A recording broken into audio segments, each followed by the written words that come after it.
gentlemen, it is a distinct pleasure of the management to present to you the evening star attraction. Here they are, back after their exclusive 3-year tour of Europe, Scandinavia, and the subcontinent. Won't you welcome from Calumet City, Illinois, the show band of Joliet Jake and Elwood Blues, the Blues Brothers.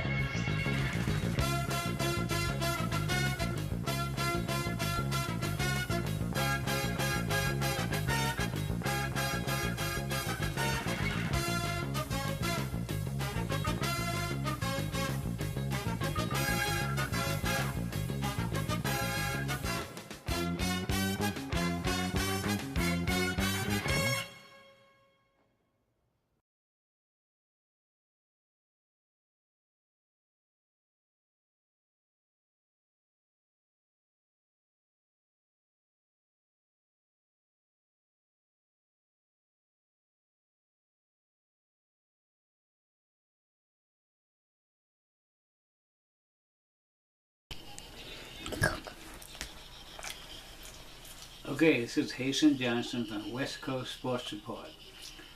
Tonight I'm going to talk about the Russian versus USA ice hockey game at Lake Placid, New York, in the Olympics. When they were playing, they didn't show it on TV, and I was at work. I worked for the IRS, and one of the guys came in, and it was around 4:30. He said, "Hey, the U.S. beat the Russians in hockey." And I said, "You're kidding." He said, "No." Everybody, all of us started shouting. And then I went home, and I didn't really believe it. And so when I watched it on TV, they showed it that night, and I still didn't believe the U.S. had won. I went through all the time. I watched the whole thing, and then to the last 5 seconds, I finally believed it. The U.S. defeated Russia, and I have a video that I'm going to show. Will show the results. Thank you.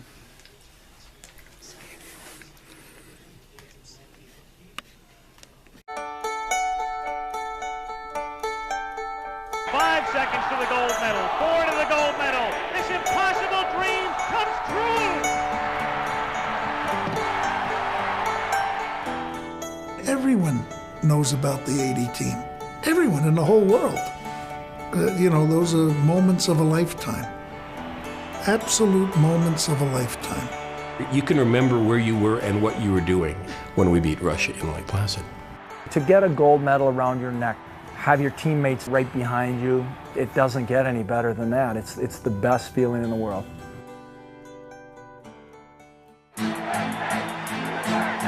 The context of this whole game was unique, and it's unlike anything that we would experience in playing anybody in the world today.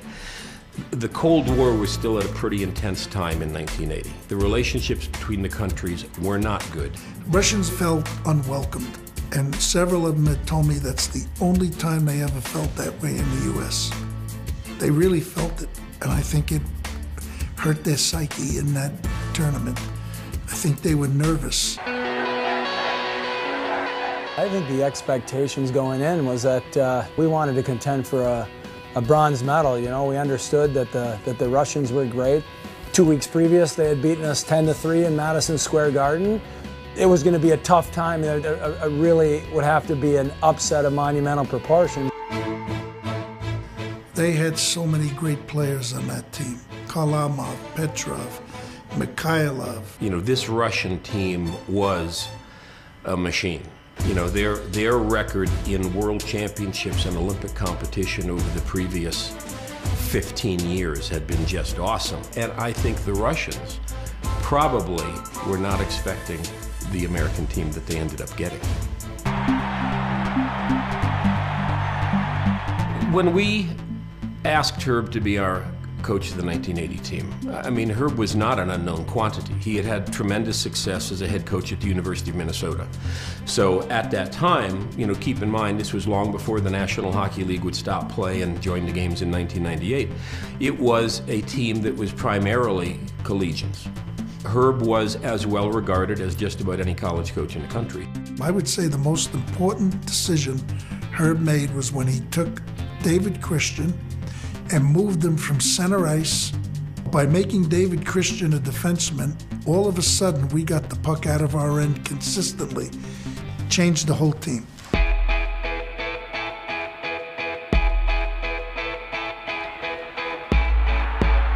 I was excited. I played with a lot of emotion, and I thought that this was the greatest opportunity that I would ever have.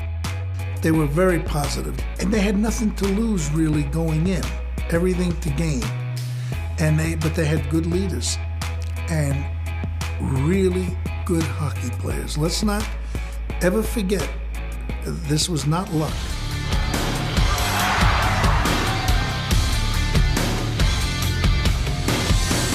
For us to come out of the first period in a 2-2 tie, I believe, you know, it was pretty special. And then at that time, their coach Tikhonov decided to pull Tretiak, the greatest goalie in the world, and put their backup in the net, and it was puzzling. One of the most all-time second-guessed moves would be pulling Tretiak after the first period of that game and putting Mishkin into the goal. I was surprised. I never saw the Russians pull a goal. Not even at the end of a game with time, but they're never losing. You know, they never were losing.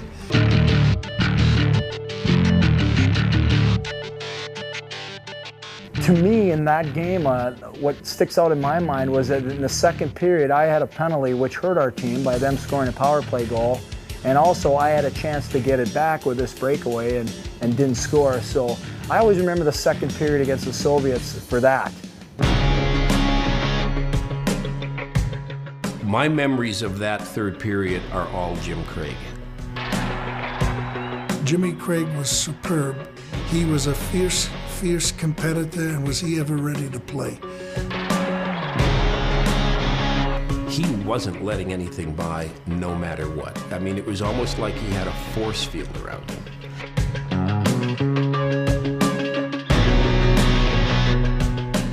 Sometime in the third period, I'm not sure exactly what it was, we got a power play opportunity, and Mark Johnson scored on a rebound. You know, all of a sudden it's 3-3 and the place is going crazy. This is meant to be. Nothing was going to stop them. They had a huge heart. They were playing with passion for our country. Mark Pavlich threw it into the center of the rink onto Mike's tape, and he scored through a screen, shot it by the defenseman, and I think kind of fooled Mishkin because he didn't see the puck coming or know where he was shooting.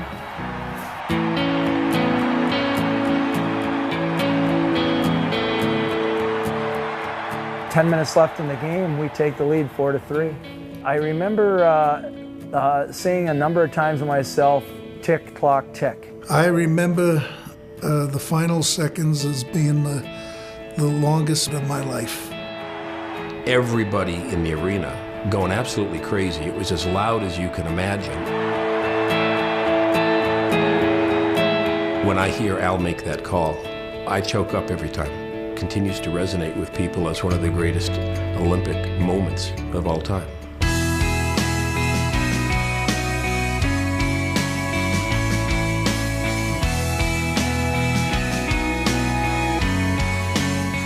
Well, most of the country thought we had won the gold medal when we beat the Soviet Union, but we hadn't. We had to win our next game. And I remember Herb, he made a great statement when he told the players, if we don't win this game, you'll take it to your grave. 5 seconds to the gold medal, 4 to the gold medal. This impossible dream comes true. Captain Michael Ruccioni getting his guys up there. To use an expression of Herb Brooks is peace of mind. You know, peace of mind that you've given everything you had towards something, and it's come true.